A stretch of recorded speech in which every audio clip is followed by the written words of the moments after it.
Now, a very important question which was so many times asked in the university examination, we are going to cover it. The question is to show that an electron cannot absorb a photon completely. Question is very simple. Okay, whenever there is an interaction between a photon and an electron, then 100% transfer of energy from photon to electron ये कभी नहीं होता है, ये आपको proof करना है। ये प्रूफ करने के लिए हम कंसीडर करने वाले हैं, हम अश्यूम करने वाले हैं, हम अश्यूम ये कर रहे हैं कि consider whenever a photon interact with an electron, हमने कंसीडर किया कि वो उसको कंप्लीटली एब्सॉर्ब कर लेगा। Initially electron was at rest, जो भी फिगर में दिखाया हमने, जिसका रेस्ट मास एनर्जी रहेगा m0c²। एक फोटॉन विद एनर्जी hν आ रहा है, इससे कोलाइड करेगा और ये पूरे फोटॉन को ये इलेक्ट्रॉन जो रेस्ट पर था जब एब्सॉर्ब कर लेगा तो उसको कुछ ना कुछ एनर्जी मिलेगी और वो एनर्जी के साथ में मूव करेगा। तो आफ्टर कोलिजन का सिनेरियो ऐसा है कि फोटॉन का एक्जिस्टेंस खत्म हो गया, इलेक्ट्रॉन ने फोटॉन को यहाँ पे एब्सॉर्ब कर लिया और एक एनर्जी ई के साथ में वो कहीं ना कहीं मूव हो गया। जब वो मूव कर रहा था तो उसका मोमेंटम बन गया पी और एनर्जी हो गई √p² + m², 6/4। सो यहाँ पर pre collision and post collision दोनों के ऊपर में एनर्जी लेकर आप लगाएंगे principle of conservation of energy, that is hν incident photon का energy plus m0c² rest electron का energy will be equal to after collision photon का एक्जिस्टेंस खत्म, पूरा का पूरा फोटॉन इलेक्ट्रॉन ने एब्सॉर्ब कर लिया, इसलिए फोटॉन की एनर्जी 0 और इसकी एनर्जी अब जो नई एनर्जी आ गई वो आ गई √p² c² + m², 4।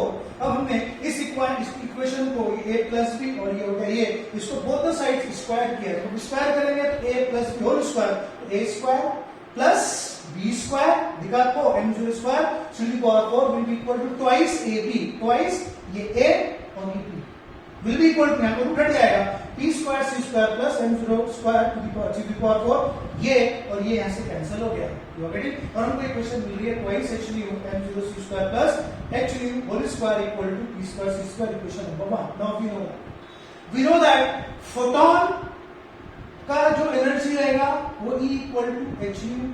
फोटॉन का मास है relativistic mass, according to Einstein equation relativistic mass वाले किसी पार्टिकल का एनर्जी कितना होगा E = mc², क्योंकि फोटॉन कभी रेस्ट पर नहीं हो सकता, जब भी जाएगा तो वेलोसिटी ऑफ लाइट के साथ में जाएगा, देयरफॉर इसकी energy E = mc² according to Einstein equation, according to Planck's theory E = hν, and therefore mc² = hν, यहां से लिखा m = hν / c²। We know that mass into velocity is momentum, therefore mc = p will be equal to hν into c / c²। यहां से एक c cancel हो जाएगा, आपको मिलेगा p = hν / c, cross multiply करेंगे तो p into c = hν। Equation number 2 दिया, इक्वेशन नंबर 1 पे लिखा हुआ hν², उसके लिए लिखेंगे p² c², तो हमने वहां पर यही काम किया है, हमने वहां पर कौन सा काम किया, इसको एज इट इज लिखा by equation number 1 and 2 twice hν m0c² as it is लिखा, यहां पे लिखा pc होल स्क्वायर, इसको करके इक्वल टू p² c², तो p² c² equal to p² c², आप इसको कैंसिल कर देंगे तो जब 0 हो जाएगा तो आपको क्या मिल रहा है twice hν m0c² equal to 0। It means that या तो hν 0 होना चाहिए या m0c² ये 0 होना चाहिए। ये है इंसिडेंट फोटॉन की एनर्जी, ये है रेस्ट इलेक्ट्रॉन की एनर्जी, जो कि दोनों 0 नहीं हो सकते, ना तो इंसिडेंट फोटॉन की एनर्जी 0 हो सकती है, ना रेस्ट इलेक्ट्रॉन की 0 एनर्जी हो सकती है। इसलिए हमने जो अजम्पशन लिया था कि एक फोटॉन को इलेक्ट्रॉन कंप्लीटली एब्सॉर्ब करता है, वो अजम्पशन रॉन्ग था, इसका कॉन्वर्स ट्रू होगा। कॉन्वर्स क्या होगा, electron can not absorb photon completely, तो हमने यहाँ पे लिखा either this will be 0 और that will be 0, both are not possible, therefore हमारा जो assumption था, क्या assumption लिए थे हमने कि एक इलेक्ट्रॉन फोटॉन को कंप्लीटली एब्सॉर्ब करता है, ये रॉन्ग था, इसका कॉन्वर्स करेक्ट है। तो कॉन्वर्स क्या होगा, electron can not absorb a photon completely, hence proof. Got the point? So you write it down. It is one of the important question which was asked so many times in the examination for 3 marks. Now एक last topic इस unit का रह गया है, उसको भी within 5 minutes खत्म कर देते हैं, उसके बाद में इसके न्यूमेरिकल्स को लेंगे नेक्स्ट लेक्चर में। तो नेक्स्ट जो टॉपिक है बहुत अच्छा टॉपिक है, बहुत आसानी से आपको कोशिश करूंगा समझाने की। टू ऑब्टेन, क्वेश्चन में लिख रहा हूं, ध्यान से कोई इसको समझना है, to obtain condition of quantization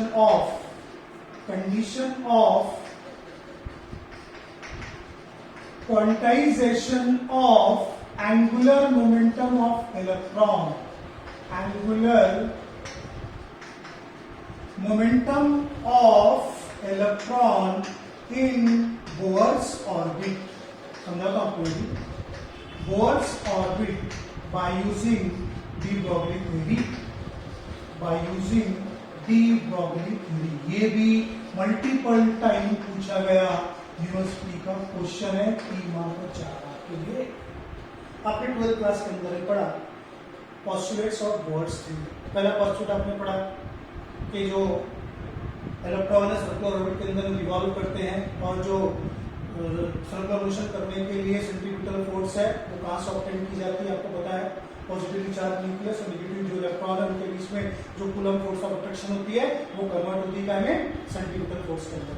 दूसरा असम्पशन आपने ये पढ़ा था कि जब भी कोई इलेक्ट्रॉन आउटर ऑर्बिट से इनर ऑर्बिट के अंदर में आएगा तो डिफरेंस ऑफ एनर्जी को फोटॉन के फॉर्म में तो बाहर करेगा।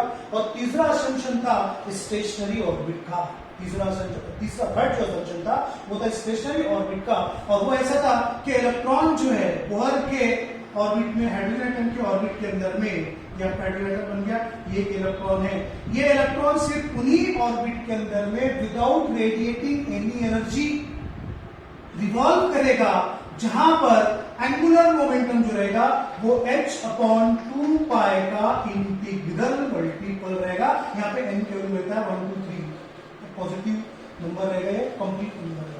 Angular momentum of electron will be integral multiple of h/2 पाई। ऐसे जितने भी ऑर्बिट्स बनेंगे जहां पर एक कंडीशन सेटिस्फाई की जाएगी उन्हीं ऑर्बिट के अंदर में electron without radiating any energy revolve करेगा, यानी वो स्टेशनरी ऑर्बिट सही है। इलेक्ट्रॉन यहां पर रिवॉल्व कर रहा है, करने दो, जबकि यूनिफॉर्म सर्कुलर मोशन कर रहा है। You know that uniform circular motion is an accelerated motion, और ये चार्ज पार्टिकल है, जब भी चार्ज पार्टिकल एक्सीलरेट होगा according to classical theory of electromagnetic radiation ये रेडिएशन इमिट करना चाहिए, और यहां से लाइट निकलना चाहिए, लेकिन सबको पता है इसके अंदर बहुत सारे एटम्स होंगे, सब रिवॉल्व हो रहे हैं, कोई एनर्जी बाहर नहीं निकल रही। इसका मतलब ये हुआ there are certain orbits in which when electron revolves they will not radiate, those orbits are called as stationary orbit. And for those orbit Bohr ने असम्पशन लिया था कि उन्हीं ऑर्बिट के अंदर में इलेक्ट्रॉन रिवॉल्यूशन कर सकता है विदाउट रेडिएटिंग एनी एनर्जी, जहां उसका एंगुलर मोमेंटम h/2 पाई का इंटीग्रल मल्टीपल होगा, जहां पे n को नाम दिया गया था principal quantum number. De Broglie क्या बोलता है, जब डी ब्रॉगली ने अपनी थ्योरी पुटअप की थी तो लोग हंस रहे थे कि पागल इसकी बातें कर रहा है, लेकिन उसने अपनी थ्योरी के सपोर्ट में बताया कि आप मेरी थ्योरी को यूज करो, आप इलेक्ट्रॉन को पार्टिकल में एज वेव ट्रीट करो, आपको इस असम्पशन का एक थ्योरेटिकल प्रूफ मैं दे सकता हूं। और जब उसने प्रूफ एक्सप्लेन किया सोसाइटी ऑफ साइंटिस्ट के सामने में तो सब साइलेंट हो गए, और उसके बाद फिर साइंटिस्ट लोगों ने सच्चाई इसमें कुछ है कि नहीं इसको प्रूफ करने के लिए अपने अपने एक्सपेरिमेंटल सेटअप बनाए। अभी हमने जो थोड़ी देर पहले देखा पिछले लेक्चर के अंदर में डेविस और जर्मन ने यहीं से वो इन्फ्लुएंस हुए थे कि नहीं इसकी थ्योरी में कुछ ना कुछ सच्चाई है, तो वो कैसे उसने इस असम्पशन को अपने थ्योरी से प्रूफ किया वो देखा। ये साइंटिस्ट बड़े बेकार होते हैं, इनका दिमाग बहुत चलता है, इधर से एक लाते पकड़ के उधर से एक लाते पकड़ के बराबर ऐसा मिक्स करते और नई चीज निकालते। देखो डी ब्रॉगली ने दिमाग के साथ क्या वर्ड यूज किया था बोहर ने, स्टेशनरी ऑर्बिट, इमिट नहीं करेगा।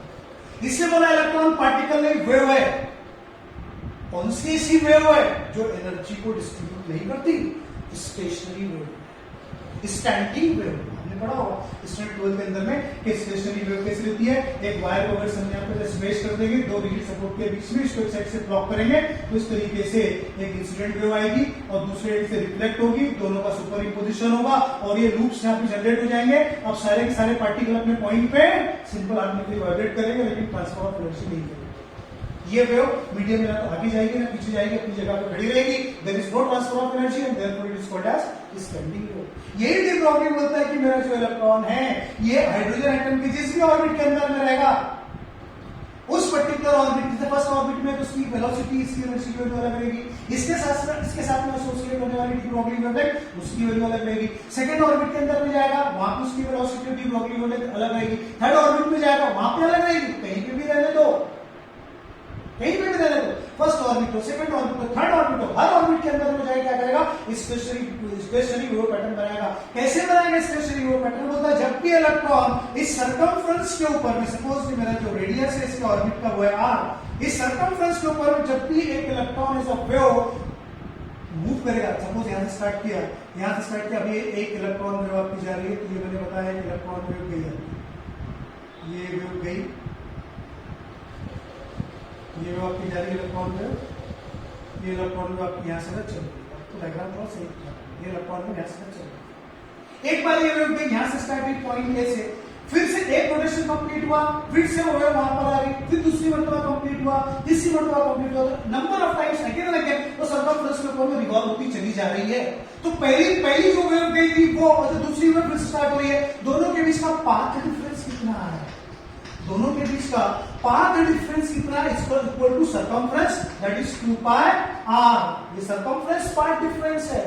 अब अगर से n टाइम्स ये वेव इसको रिवॉल्व करेगी, n टाइम्स ये वेव इसको रिवॉल्व करेगी, तो यहां पर स्टेशनरी पैटर्न बना लेगी। तो स्टेशनरी पैटर्न बनाने की कंडीशन ये होती है कि your path difference is equals to n lambda. आप देख सकते हैं एक वेव यहां से स्टार्ट हुई, दूसरी वेव जो है एक वेव यहां से स्टार्ट हुई, आपकी ये वेव गई यहां से, और दूसरी वेव यहां से स्टार्ट हो रही है, अपोजिट डायरेक्शन के अंदर में आ रही है। ये पहली वेव और दूसरी वेव के बीच का पाथ डिफरेंस कितना, इक्वल टू लैम्डा, एक वेव। दूसरी मतलब स्टैंडिंग पैटर्न कब बनेगा, जब 2 लैम्डा हो गया, 3 लैम्डा होगा। तो स्टेशनरी पैटर्न बनने की कंडीशन क्या है, path difference should be equal to n lambda. We know that path difference for a wave to repeat one particular orbit over and over again and again, path difference will be equal to 2 pi r, and this path difference 2 pi r should be equal to n lambda, where what is that, n is number of de Broglie wave जो लगातार इसको revolve हो रही है और over and again उसी path के ऊपर में एक दूसरे पर सुपरइम्पोज कर रही है। तो स्टेशनरी वेव बनाने की कंडीशन क्या थी, to form the stationary wave on the circumference of the orbit of the electron. Stationary wave के फॉर्मेशन की कंडीशन क्या थी, कंडीशन की path difference equal to n lambda. Path difference कितना था, एक वेव फिर दूसरी रास्ते में दूसरी वेव, तीसरी वेव तो पहली वेव दूसरी तीसरी, हर एक के बीच का पाथ डिफरेंस कितना, equal to circumference, and therefore circumference is equal to n lambda. This is equation number 1. According to de Broglie theory,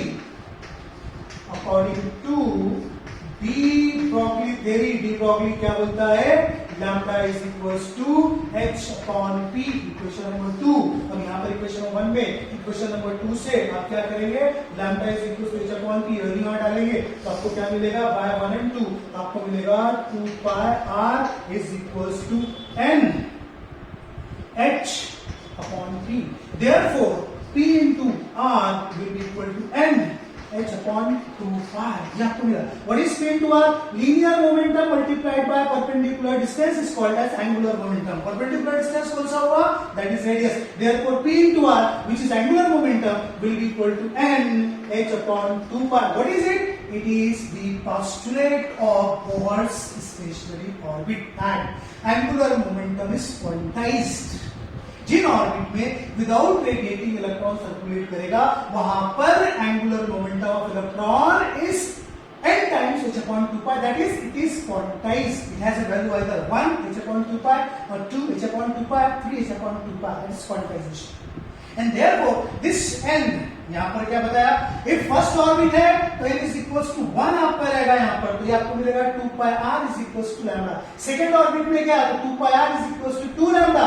एक इलेक्ट्रॉनिक वेव फर्स्ट ऑर्बिट में फिट हो रही है, सेकंड ऑर्बिट में ऐसी 2 वेव फिट हो जाएगी, थर्ड ऑर्बिट में 3 वेव फिट हो जाएगी। देयरफॉर प्रिंसिपल क्वांटम नंबर को एक नया नाम दे दिया डी ब्रोगली ने, it is the number of de Broglie waves that can be fit over a stationary Bohr's orbit. In this way, you can prove the condition of quantization of angular momentum in Bohr's stationary orbit। 2-3 bar lecture को देख लेना, समझ में आ जाएगा, अपने notes बनाइए। So here our unit number 2 finishes. In our next lecture, inshallah, we will take few important numericals on unit number 2. Thank you.